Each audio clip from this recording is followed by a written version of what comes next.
Halo, salam sejahtera untuk kita semua.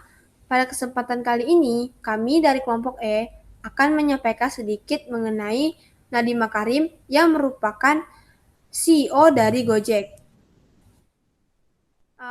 Pertama, saya perkenalkan dulu, nama saya adalah Cynthia dengan NIM D10411810008. Selanjutnya saya Aditya Wijaya dengan NIM D10411811038. Selanjutnya saya Caroline dengan NIM D10411811030. Selanjutnya saya Rehan Mari Ahmadin dengan NIM D10411811021. Selanjutnya saya Reza Prianto NIM D10411711028. Nah, sekarang kita akan membahas sedikit mengenai biografi dari Nadiem Makarim. Nadiem Makarim merupakan anak ketiga dari pasangan Nono Anwar Makarim dan Atika Al-Gadri. Ayahnya Nadiem Makarim sendiri merupakan seorang pengacara ternama asal Pekalongan, Jawa Tengah, dan merupakan seorang intelektual dengan gelar Doktor Ilmu Hukum lulusan Harvard University. Sedangkan ibunya, Atika Al-Gadri, merupakan seorang pelukis lepas. Nadiem lahir pada tanggal 4 Juli tahun 1984 di Singapura. Ia merupakan anak laki-laki satu-satunya. Meskipun Nadiem Makarim ini merupakan anak bungsu dari 3 bersaudara, ia bukanlah anak yang manja. Kemandiriannya ini terlihat saat ia memutuskan untuk melanjutkan SMA-nya di Singapura usai lulus dari jenjang pendidikan dasar dan menengah di Jakarta. Next.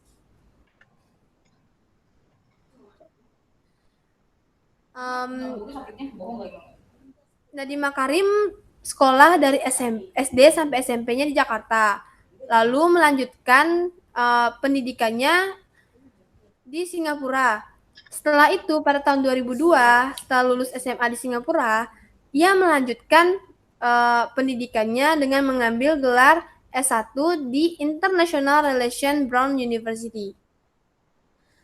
Pada saat di Brown University ini, si Nadiem juga sempat mengikuti program pertukaran pelajar di London School of Economics.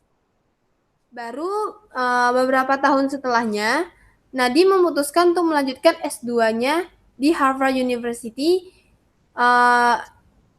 dengan jurusan bisnis. Next. Selanjutnya akan dijelaskan oleh Caroline. Baik, saya Caroline. Saya akan menjelaskan mengenai perjalanan karir dan bisnis dari seorang Nadiem Makarim. Pada tahun 2006, setelah menyelesaikan sekolahnya di Harvard dengan gelar MBA, Nadiem memutuskan untuk pulang ke tanah air dan bekerja di McKinsey & Co. Nadiem menjadi konsultan McKinsey selama 3 tahun. Setelah memperoleh gelar MBA, ia terjun sebagai pengusaha dengan mendirikan Zalora Indonesia. Di perusahaan tersebut, ia juga menjabat sebagai managing editor. Pada 2012, Nadiem memutuskan keluar dari Zalora untuk membangun perusahaan rintisannya sendiri. Ia kemudian menjabat sebagai Chief Innovation Officer atau CIO dari perusahaan Kartuku. Saat awal berdiri, Kartuku tidak ada kompetitor dalam sistem pembayaran non-tunai di Indonesia. Kartuku kemudian diakuisisi Gojek untuk memperkuat GoPay. Nadiem akhirnya mendirikan Gojek pada 2010. Gojek pertama kali berdiri sebagai pusat panggilan, menawarkan hanya pengiriman barang dan layanan ride-hailing dengan sepeda motor. Sekarang, Gojek telah bertransformasi menjadi aplikasi besar, menyediakan lebih dari 20 layanan. Pada 22 Oktober 2019, Nadiem secara resmi menyatakan bahwa dirinya mengundurkan diri sebagai Direktur Utama dari Gojek, setelah pagi harinya dipanggil oleh Presiden Joko Widodo ke Istana Negara. Pada 23 Oktober 2019, Presiden Joko Widodo mengumumkan kabinet menterinya dengan Nadiem sebagai Menteri Pendidikan dan Kebudayaan. Presentasi selanjutnya akan dilanjutkan oleh Raihan. Baik, terima kasih. Kemudian saya akan menjelaskan sedikit tentang sejarah dari Gojek ini ya. Ide mendirikan Gojek ini muncul ketika Nadiem Makarim menggunakan transportasi ojek hampir setiap hari ke tempat kerjanya untuk menembus kemacetan di Jakarta. Saat itu, Nadiem masih bekerja sebagai co-founder dan managing director Zalora Indonesia dan chief innovation officer dari Kartuku. Gojek didirikan pada tanggal 13 Oktober 2010 dengan 20 orang pengemudi. Pada saat itu, Gojek masih mengandalkan call center untuk menghubungkan penumpang dengan pengemudi ojek. Kemudian, pada tanggal 7 Januari 2015, Gojek akhirnya meluncurkan aplikasi berbasis Android dan iOS untuk menggantikan sistem pemesanan yang masih menggunakan call center. Pada tahun 2015, bulan Juni, Gojek pertama kalinya mendapatkan kucuran dana dari NSI Ventures. Pada Oktober 2015, kembali mendapatkan kucuran dana dari Sequoia Capital dan DST Global yang tidak disebutkan jumlahnya. Kemudian pada 2016, Gojek secara resmi mengumumkan pendanaan senilai $550 juta dari KKR, Warburg Pincus, Paralon Capital, dan Capital Group Private Markets, dan investor-investor sebelumnya. Dengan adanya pendanaan tersebut, tahun 2016, Gojek resmi berstatus sebagai startup berstatus unicorn pertama di Indonesia, yaitu startup dengan valuasi lebih dari 1 miliar US dollar. Pada saat itu, valuasi Gojek telah mencapai 1,3 miliar dolar atau sekitar 17 triliun rupiah. Kemudian, tahun 2018, Gojek mengumumkan kepastiannya untuk memperluas kegiatan operasionalnya ke 4 negara di Asia Tenggara, yaitu Vietnam, Thailand, Singapura, dan Filipina. Gojek mengaku menyiapkan dana sebesar 500 juta US dollar atau sekitar 7,1 triliun untuk memuluskan langkahnya tersebut. Kemudian, pada tanggal 25 Juni 2018, Gojek memperkenalkan GoViet di Vietnam dan GET di Thailand sebagai bagian dari ekspansinya. Pada September 2018, GoViet secara resmi diluncurkan di Vietnam setelah sebelumnya mulai beroperasi di kota Ho Chi Minh sejak 1 Agustus 2018.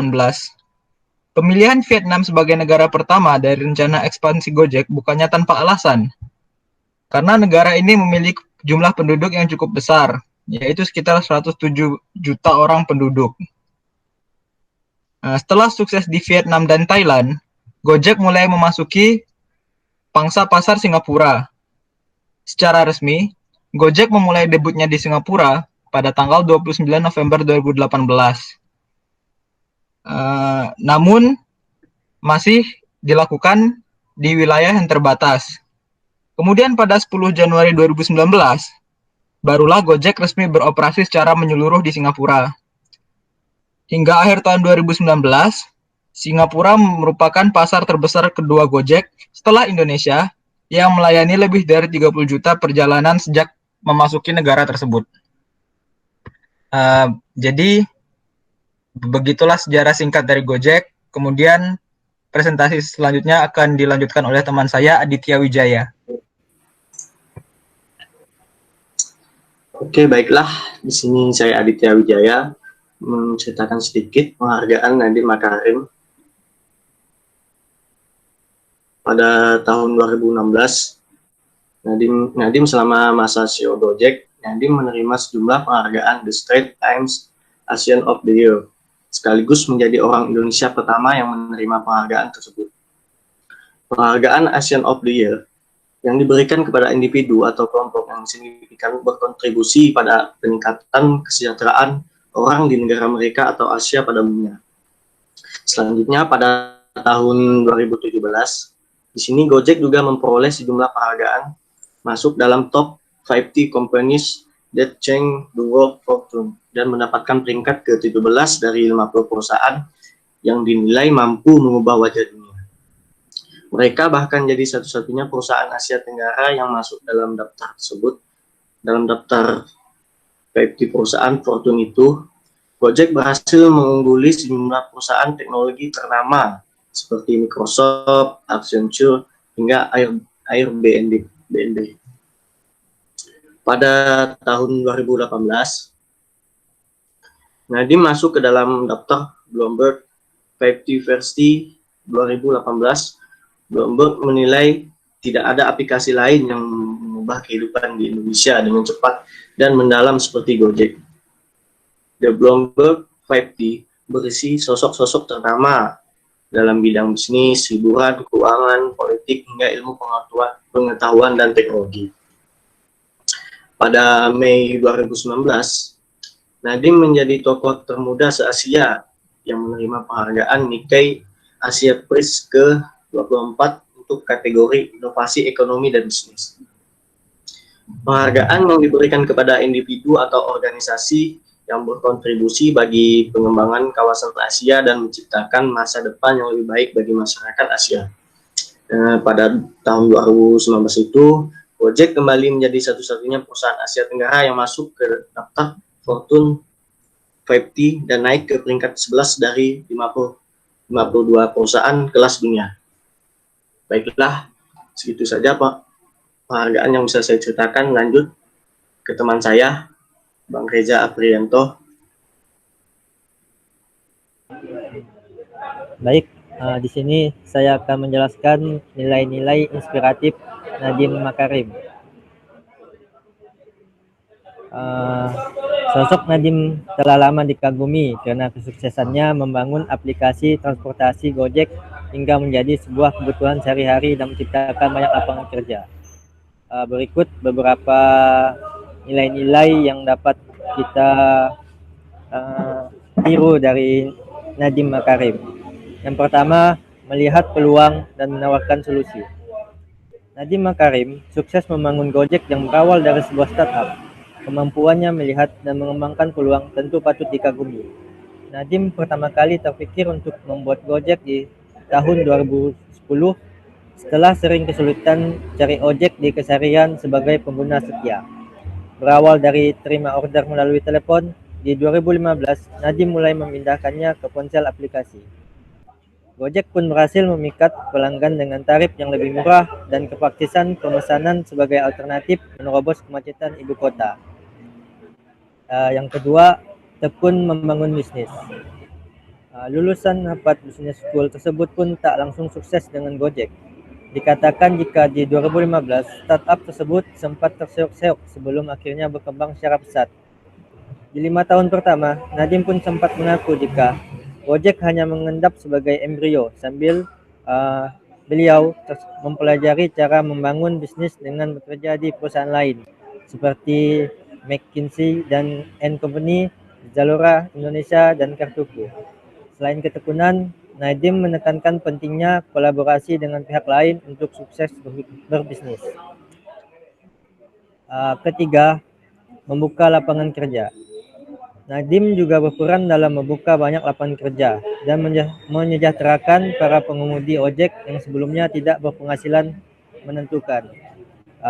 Katanya di Gojek menawarkan solusi lapangan pekerjaan bagi yang membutuhkan pekerjaan, di mana mereka yang hanya punya motor, punya smartphone, dan berkemauan keras bisa bekerja, ujar Nadiem Makarim. Mungkin hanya itu yang dapat saya sampaikan. Saya kembalikan ke moderator. Baiklah, sekian dari kelompok kami. Terima kasih.